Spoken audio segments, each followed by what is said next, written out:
नमस्कार दोस्तों, आज एक फिर नई कहानी लेकर आई हूँ। गुच्छे। प्रभा की ननद का विवाह है। उसके विवाह में ऐसा क्या हुआ कि उसके पति विक्रम जी की सोच ही बदल गई। ऐसा क्या हुआ, आप जानने के लिए सुनिए गुच्छे। बहन का विवाह है, सारी चीज जेवर बनवा दिए, लेकिन अंगूठी कैसे भूल गए।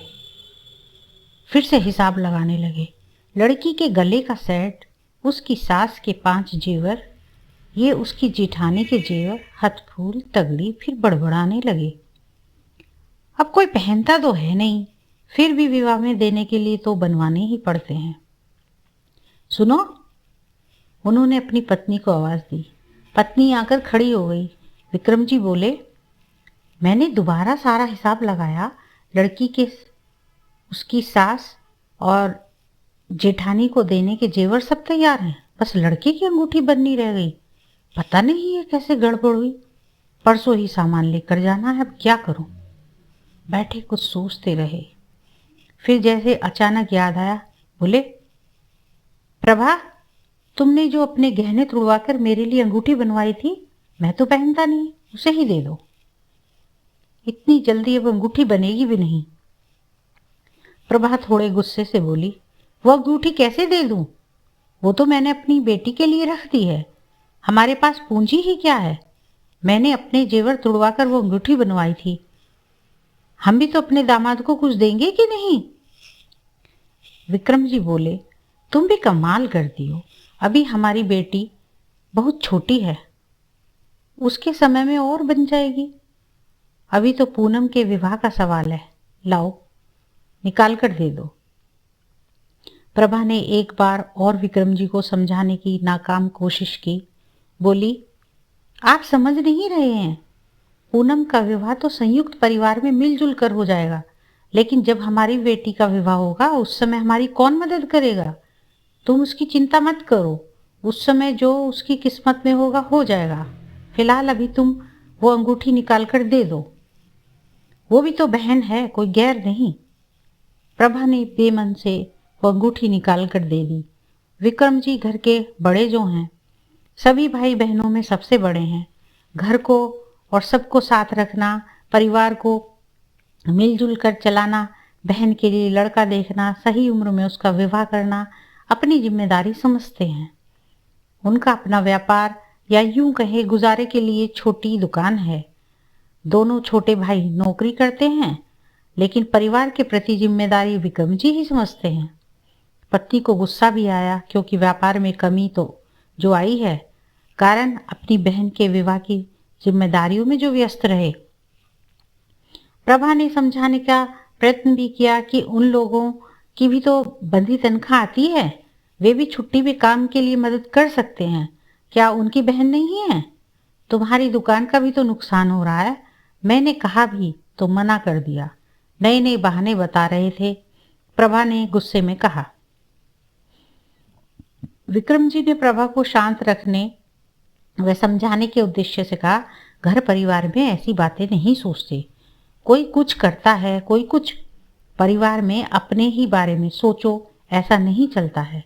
अभी छोटे हैं, धीरे धीरे अपनी जिम्मेदारी समझ जाएंगे। प्रभा ने तो नक कर कहा, कब समझेंगे? 2-2 3-3 बच्चों के बाप ही हो गए। खेती का सारा पैसा रखते हैं अपने पास, अपना वेतन अपने पास संभालते हैं। मंजले को देखा नहीं, अपनी पत्नी को साथ लेकर गया था। जब वहां खर्चे बढ़े तो वापस यहीं आया। सारा खर्चा घर से ही होता है, यहाँ खुलकर खर्च करते हैं। हम अपनी कमी करते रहते हैं, कब तक ऐसा चलेगा? परिवार भी इस गुच्छे की तरह ही होता है। गुच्छे में इन अंगूरों की कीमत ज्यादा है। जो अंगूर इस गुच्छे से अलग हो गए, उनकी कीमत कम रह गई। विक्रम ने अंगूर खाते हुए पत्नी को समझाया। तभी प्रभा बोली, गुच्छे को कितने प्यार और सहजता से रखा जाता है। थोड़ी ठेस लगी, जिन अंगूरों की पकड़ कमजोर होती है वे अंगूर बिखर जाते हैं।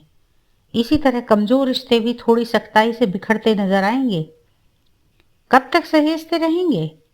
तभी प्रभा ने दूसरी तरफ से गुच्छा दिखाते हुए बोली, देखो, कुछ अंगूर इस गुच्छे में दब भी गए। जो अपना अस्तित्व ही खो चुके हैं दूसरों के दबाव के कारण। इससे तो जो अंगूर गुच्छे से अलग हो गए, भले ही कीमत कम हो गई, लेकिन उनका अस्तित्व तो कायम है। गुच्छे में दबे हुए अंगूरों की कीमत भले ही अधिक है, लेकिन इनका अब कोई अस्तित्व ही नहीं।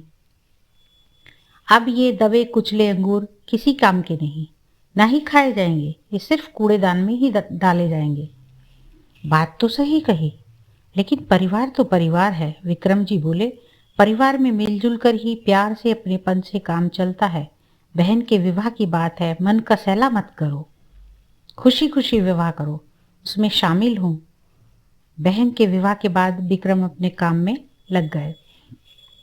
बहन के विवाह के बाद थोड़ा ऋण भी हो गया, व्यापार भी मंदा था, उसमें भी बढ़ाने के लिए और पैसा चाहिए था। सोचा दोनों भाइयों से मदद ले लेते हैं। दोनों को पास बुलाया, बोले पूनम के विवाह में काफी खर्चा हो गया, काम भी मंदा चल रहा है, जिन लोगों से पैसा लिया है उतारना भी है।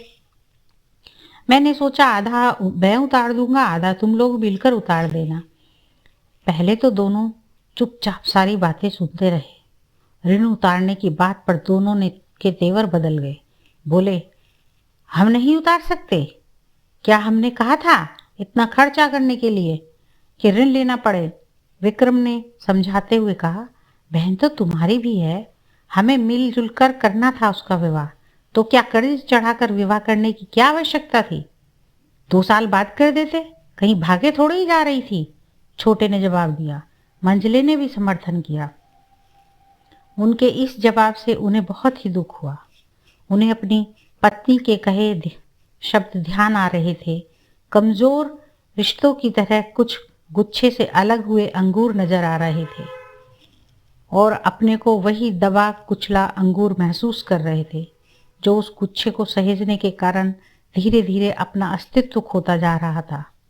बहुत सोचने के बाद उन्होंने मन ही मन कुछ सोचा और बुदबुदाए, चाहे अंगूर की कीमत कम होगी, किंतु अपना अस्तित्व नहीं खोने देना है। धन्यवाद। यदि आपको कहानी पसंद आती है तो लाइक कीजिए और मेरे चैनल को सब्सक्राइब भी कीजिए।